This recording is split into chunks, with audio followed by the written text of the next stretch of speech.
पिछले 48 घंटों में भारत की तरफ से उठाए गए कदमों ने ईरान के चाबहार से लेकर के अमेरिका के वाशिंगटन डीसी तक को हिला दिया है। यह चेतावनी अब दुनिया की सबसे ताकतवर समझी जाने वाली सत्ता को है, जो इस वक्त खुद बेचैन हो उठी है। कुछ हफ्ते पहले तक वाशिंगटन से यह ताना उछाला जा रहा था कि मोदी ने ट्रंप का फोन तक नहीं उठाया।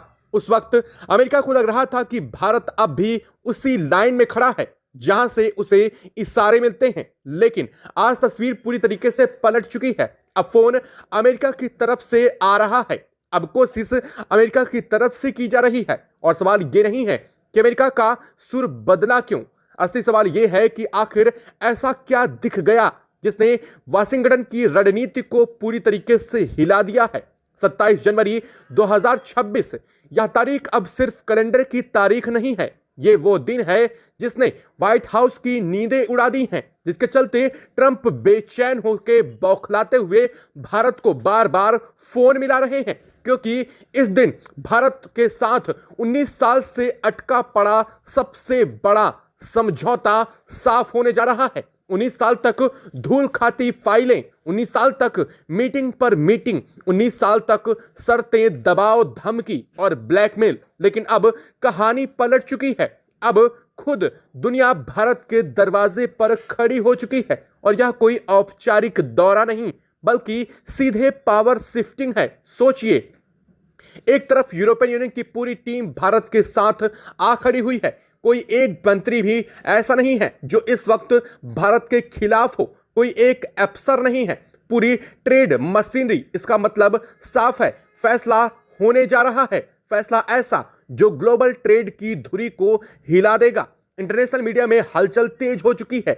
यूरोप के कारपोरेट लॉबी एक्टिव हो चुके हैं। जर्मनी, फ्रांस, स्पेन के बोर्ड रूम में सिर्फ एक ही सवाल गूंज रहा है, क्या अब भारत तय कर रहा है? और जवाब है हां। इस बार यूरोप नहीं बल्कि भारत अपनी शर्तें तैयार कर चुका है। सबसे बड़ा झटका वहीं लगा जहां यूरोप सबसे मजबूत माना जाता था, कृषि। अमेरिका को इस वक्त ऐसा झटका भारत ने दिया है जिससे ट्रंप पहले ही बिलबिला उठे हैं। हालात यह है कि ट्रंप भारत पर टैरिफ लगा रहे थे, लेकिन तब तक पूरी दुनिया सन्न थी। लेकिन जैसे ही भारत ने पलटवार करते हुए अमेरिका के कृषिगत उत्पादों पर सीधे टैरिफ जड़ा है, उसके बाद से बवाल तो ऐसे मच चुका है जैसे भारत ने जाने क्या कर दिया हो। ट्रंप बौखलाहट में आकर के अब एक के बाद एक कदम उठा रहे हैं। अब तक जो भारत को फोन करने न करने की बातें कर रहे थे, वही ट्रंप बार बार भारत से अब मीटिंग खेलना शुरू कर चुके हैं। एग्रीकल्चर इस डील का सबसे बड़ा हिस्सा नहीं होगा, ना ही एमएसपी पर कोई बात होगी, ना ही किसानों पर कोई दबाव होगा और ना ही लोकल फार्मिंग से कोई समझौता होगा।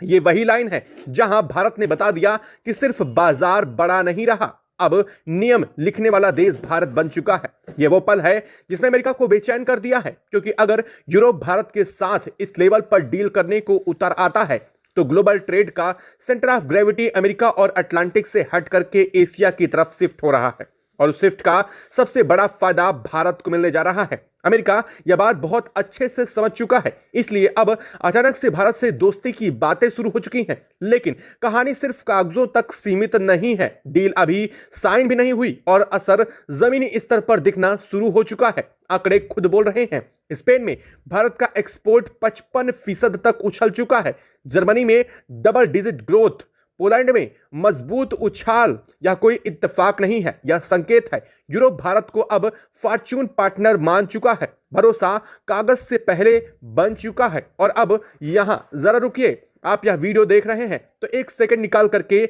लाइक का बटन दबा लीजिए, चैनल को सब्सक्राइब कर लीजिए और इसे शेयर जरूर कर दीजिएगा। आपके लिए यह एक सेकंड का काम होगा, लेकिन इससे हमारे बहुत बड़ा सपोर्ट मिलता है, जो ऐसी रिसर्च और ऐसी खबरें आप तक पहुंचाने की ताकत हमें जरूर देता है। आप वापस मुद्दे पर आते हैं। यह डील अचानक नहीं बनी, इसकी जड़ें साल 2007 में छिपी हैं। तब पहली बार भारत और यूरोप के बीच बातचीत शुरू हुई थी। 15 राउंड की बातचीत, हर बार वही कहानी। कभी ऑटो सेक्टर पर अटकाव, कभी दवाइयों पर, कभी वाइन और डेयरी पर, तो कभी इस चीज को लेकर के भारत के उत्पादों पर। 2013 के बाद यह हालत तो ऐसी थी कि फाइल सिस्टम में पड़ी धूल खा रही थी। सबको लगने लगा था कि यूरोप भारत के साथ डील नहीं करेगा और ना यह डील कभी हो पाएगी। लेकिन 2022 में माहौल बदला। सरकार ने साफ शब्दों में कह दिया, डील चाहिए लेकिन बराबरी में, दबाव में नहीं। उसी फैसले का नतीजा है कि आज 2026 में यूरोप की प्रमुख खुद भारत आ रही हैं। यह संकेत है, यह संदेश है, सीधे घोषणा समझिए। अब समझिए अमेरिका इससे क्यों बौखला उठा है, अमेरिका क्यों डरा हुआ है, क्यों अमेरिका के अंदर इतनी बौखलाहट देखी जा रही है। क्योंकि यह सिर्फ यूरोप की बात नहीं है। यूके के साथ डील, ऑस्ट्रेलिया के साथ डील, ओमान, न्यूजीलैंड 1 जनवरी 2026 से कई बाजारों में भारतीय एक्सपोर्ट पर 0 टैक्स हो चुका है।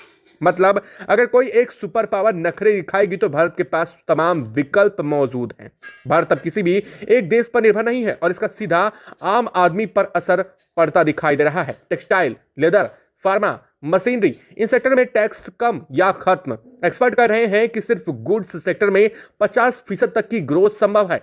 आज जो 124 बिलियन यूरो का है वह कहीं 150 से ऊपर जाने को तैयार बैठा है। तो 27 जनवरी सिर्फ एक तारीख नहीं है या उस दौर का अंत है जब भारत सुनता था और उस दौर की शुरुआत जब भारत तय करता है। यहीं से कहानी और खतरनाक मोड़ ले चुकी है, क्योंकि इस बीच अमेरिका के पावर सर्कल में एक और तूफान चल रहा है, ग्रीनलैंड। जी हां, एक बर्फ से ढका हुआ टापू, लेकिन असल में यह बर्फ नहीं, यह बारूद है। यह बारूद फटने की कगार पर पहुंच चुका है। वाशिंगटन में बंद कमरे की मीटिंग, एक तरफ अमेरिका के बड़े नाम, दूसरी तरफ डेनमार्क और ग्रीनलैंड के प्रतिनिधि। सबको लगा कोई मिडिल ग्राउंड निकलेगा, लेकिन मीटिंग खत्म होते ही साफ हो गया कि बातचीत टूट गई है। क्योंकि ट्रंप को अब साझेदारी नहीं चाहिए, उन्हें पूरा कंट्रोल चाहिए, लीज नहीं, ज्वाइंट प्रेजेंट नहीं, मालिकाना हक चाहिए। डेनमार्क ने हर ऑफर दिया, बेस बना लो, मिनरल्स निकाल लो, सेना रख लो, लेकिन जमीन हमारी रहेगी। जवाब साफ और ठंडा था, अगर जमीन हमारी नहीं तो हम रक्षा नहीं करेंगे। यहीं से यूरोप के कान खड़े हो चुके हैं, क्योंकि पहली बार उन्हें एहसास हुआ है कि कल तक सुरक्षा का जो गारंटर था वही आज उनकी खुद की संप्रभुता के लिए खतरा बन चुका है। और यहीं से भारत की इस पूरे के पूरे खेल में असल में एंट्री हो चुकी है। यह सिर्फ ट्रेड की कहानी नहीं है, यह पावर की कहानी है और यह अभी खत्म नहीं हुई है। जिस अमेरिका ने दशकों तक यूरोप को सुरक्षा की गारंटी दी, आज वही अमेरिका खुले तौर पर कह रहा है कि अगर जमीन हमारी नहीं हुई तो हम रक्षा भी नहीं करेंगे। यह सिर्फ एक बयान नहीं था, यह पूरी ट्रांस अटलांटिक व्यवस्था पर सीधा वार था। ग्रीनलैंड के मुद्दे ने पहली बार यूरोप को एहसास करा दिया कि अमेरिका दोस्त नहीं, जरूरत के हिसाब से सिर्फ पार्टनर के लायक है, और वही है। और जब जरूरत खत्म तो साथ भी खत्म। यही वजह है कि यूरोप में बेचैनी अचानक बढ़ गई। यह डर सिर्फ ग्रीनलैंड तक सीमित नहीं रहा, यह डर अगले कदम का है। आज ग्रीनलैंड, कल बाल्टिक, परसों ईस्टर्न यूरोप। अगर अमेरिका हर जगह जमीन के बदले सुरक्षा मांगेगा तो यूरोप कब तक झुकेगा? यही सवाल अब ब्रसेल से बर्लिन तक गूंज चुका है और इसी डर ने एक पुरानी लेकिन दबाई गई योजना को फिर से जिंदा कर दिया है। यूरोपियन आर्मी, या कोई थ्योरी नहीं है, कोई सेमिनार की बात नहीं, सीधा प्लान। 1 लाख सैनिक, एक कमांड, एक स्ट्रेटजी, अमेरिका से अलग, नाटो के समानांतर। और यह बात अमेरिका के लिए सबसे बड़ा झटका बन चुकी है, क्योंकि अगर यूरोप ने अपनी सेना खड़ी कर ली तो अमेरिका की सबसे बड़ी ताकत खत्म हो जाएगी। वह ताकत जिसे कहते हैं कि सुरक्षा के बदले राजनीतिक दबदबा। यही वजह है कि वाशिंगटन अब घबराया हुआ है। एक तरफ यूरोप हाथ से निकलता दिखाई दे रहा है तो दूसरी तरफ तेजी से भारत मजबूत खड़ा होता जा रहा है। अब जरा तस्वीर को पूरा समझिए। अमेरिका अनप्रेडिक्टेबल है, चीन खुला प्रतिद्वंदी है, रूस सीधा दुश्मन है। ऐसे में यूरोप को एक ऐसा देश चाहिए जो लोकतांत्रिक हो, स्थिर हो और किसी के इशारों पर नाचने वाला ना हो। और उस लिस्ट में सबसे ऊपर नाम एक ही आता है, भारत। यूरोप भारत को देख रहा है। पिछले 10 सालों में भारत ने क्या नहीं किया, बल्कि यह देख रहा है कि भारत ने क्या नहीं किया। भारत ने किसी के दबाव में कभी फैसले नहीं लिए। भारत के किसी ब्लॉक में आंखें बंद करके किसी भी संबंध में, किसी सम्मेलन में भारत ने कभी एंट्री नहीं ली। भारत ने संतुलन रखना, और आज की दुनिया में यही सबसे बड़ी और कीमती चीज है। यही भरोसा अब डिफेंस सेक्टर में दिखाई देने लगा है। फ्रांस के साथ राफेल सिर्फ खरीद नहीं रहा, अब राफेल भारत में बनेगा। नागपुर में assembly line 60% part made in India. मतलब साफ है कि भारत सिर्फ ग्राहक नहीं, अब मैन्युफैक्चरिंग पार्टनर बन चुका है। और यही बात यही नहीं रुकती। जर्मनी के साथ सबमरीन डील $8 बिलियन, लेकिन असली खबर पैसे की नहीं, असली खबर टेक्नोलॉजी ट्रांसफर की है। जर्मनी जो अब टेक्नोलॉजी ट्रांसफर अब तक अपने पास रखता था, अब वो भारत को देने को तैयार हो चुका है। यह कोई छोटी बात नहीं है, यह भरोसे का सर्टिफिकेट है। एयरबस का ऑफर और भी बड़ा संकेत देता है। 400M जैसे मिलिट्री ट्रांसपोर्ट एयरक्राफ्ट भारत में निर्माण, 50% इंजीनियर्स कंटेंट, मतलब भारत अब सिर्फ हथियार नहीं खरीदेगा, भारत अब ग्लोबल डिफेंस सप्लाई चेन का हिस्सा बनेगा। यूरोप जानता है कि उसकी ताकत घट रही है, अमेरिका पर निर्भरता उसके लिए बड़ा खतरा बन चुकी है। उसे हथियार चाहिए, उसे टेक्नोलॉजी चाहिए, उसे भरोसेमंद फैक्ट्री चाहिए और उसे एक ऐसे देश का साथ चाहिए जो उसके लिए खरा साबित हो सके। जिस तरह से भारत रूस के लिए सबसे ताकतवर देश और सहायकी के रूप में उभरा है, उसके बाद से भारत की छवि दुनिया भर में सबसे ताकतवर देशों में उभर चुकी है। भारत को चाहिए निवेश, टेक्नोलॉजी और ग्लोबल एंट्री। यही वजह है कि रिश्ता मजबूत नहीं है, यह समझौता बराबरी का बन चुका है और यहीं से अमेरिका की परेशानी और भी ज्यादा बढ़ चुकी है, क्योंकि भारत अगर यूरोप का डिफेंस पार्टनर बन जाता है तो अमेरिका की मोनोपोली टूटती है। यही वजह है कि अचानक अमेरिका को भारत की याद आ चुकी है। ट्रेड डील की बातें, दोस्ती के संकेत, सॉफ्ट टोन, लेकिन भारत अब 2010 वाला भारत नहीं रहा। भारत के पास अब तमाम विकल्प हजारों मौजूद हैं। भारत अब इंतजार नहीं करता, भारत अब समय तय करता है। और इस बीच ग्रीनलैंड का मामला और गर्म होता जा रहा है। डेनमार्क ने वहां अपनी फौज भेजना शुरू कर दिया है। जर्मनी, फ्रांस, स्वीडन के सैनिक वहां पहुंच चुके हैं। ऑपरेशन एंडोरेंस नाम नहीं बता रहा है कि यूरोप अब टिकने की तैयारी कर रहा है, पीछे हटने की नहीं। नाटो के अंदर दरार अब छुपी नहीं रही। यूरोपियन डिफेंस कमिश्नर का बयान आया कि अगर अमेरिका ने ग्रीनलैंड पर जबरदस्ती की तो नाटो कागज का संगठन बन जाएगा। यह सीधा धमकी थी अमेरिका के लिए। पहली बार किसी यूरोपियन नेता ने अमेरिका को खुली वार्निंग दे दी है और यह वही मोमेंट है जहां दुनिया सच में मल्टीपोलर बनती दिखाई दे रही है। अब एक सुपर पावर नहीं, कई केंद्र, भारत उनमें से एक बन चुका है। भारत इस पूरे खेल में शोर नहीं मचा रहा, बयानबाजी नहीं कर रहा, लेकिन हर टेबल पर भारत की उपस्थिति साफ दिख रही है। ट्रेड टेबल पर, डिफेंस टेबल पर, डिप्लोमेसी टेबल पर। और यही सबसे खतरनाक बात यह है कि क्योंकि चुपचाप जो बढ़ता है वही सबसे दूर तक जाता है। अभी यह सिर्फ शुरुआत है। यूरोप भारत की तरफ देख रहा है, अमेरिका भारत को मनाने की कोशिश कर रहा है, चीन भारत को संतुलन में रखने की रणनीति बना रहा है और रूस भारत के भरोसेमंद दोस्त मान रहा है। इसका मतलब साफ है कि अब भारत अब विकल्प नहीं, भारत अब दुनिया के देशों की जरूरत बन चुका है। और कहानी अभी यहां पर खत्म नहीं हुई है, कहानी अब और भी ज्यादा यहां से दिलचस्प मोड़ ले चुकी है। अब तक जो ट्रंप भारत को लेकर के लगातार एक के बाद एक धमकियां दे रहे थे, जो ट्रंप भारत के खिलाफ पाक जैसे भारत के पड़ोसी का साथ दे रहे थे, अब वही ट्रंप पाक को भारत की तरफ ना देखने की सलाह दे रहे हैं। भारत को लेकर के अमेरिका अब खींचातानी की स्थिति में पहुंच चुका है।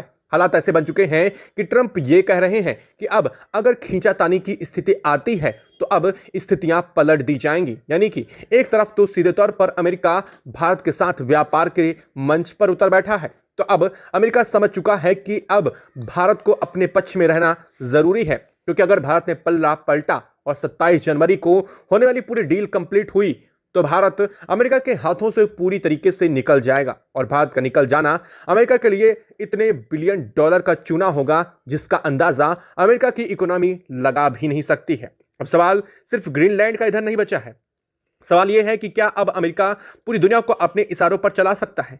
असल में ग्रीनलैंड ने वह लाइन क्रॉस कर दी है जिसके बाद भरोसा वापस नहीं आता है। यूरोप अब यह मान चुका है कि अमेरिका स्थायी सुरक्षा गारंटर तो कभी बन ही नहीं सकता है और यही वह मानसिक बदलाव की स्थिति है जो किसी भी मिसाइल या टैंक से ज्यादा खतरनाक होती है। अमेरिका की पूरी रणनीति दशकों से एक ही थी, सुरक्षा दो, बदले में दबदबा लो। लेकिन जैसे ही ट्रंप ने जमीन के बदले सुरक्षा की बात कही, यूरोप को साफ संदेश मिल गया, अगला नंबर किसी का भी हो सकता है।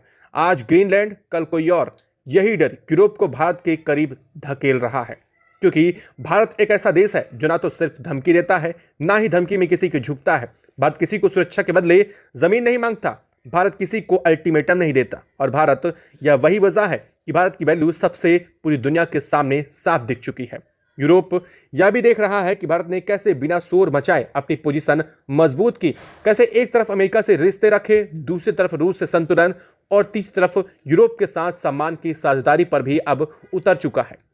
यही वह कूटनीति है जो किताबों में नहीं सिखाई जाती या जमीनी स्तर पर सीखी जाती है, और अब इसके नतीजे साफ दिखने लगे हैं। डिफेंस, ट्रेड, टेक्नोलॉजी, हर जगह यूरोप अब भारत को सिर्फ मार्केट नहीं मान रहा है, यूरोप भारत के साथ स्ट्रेटेजिक बैकबोन मानने चुका है, और जिसके भरोसा अब लंबे समय तक किया जा रहा है। यही से अमेरिका की परेशानी और भी ज्यादा अमेरिका की बढ़ चुकी है, क्योंकि अब भारत अपनी पकड़ किसी भी कीमत पर ढीली करने के प्लान में नहीं है। तो 27 जनवरी की डील अमेरिका के लिए और बड़ी चुनौती बनती नजर आ रही है। क्या लगता है, भारत को इस पर क्या कदम उठाने चाहिए?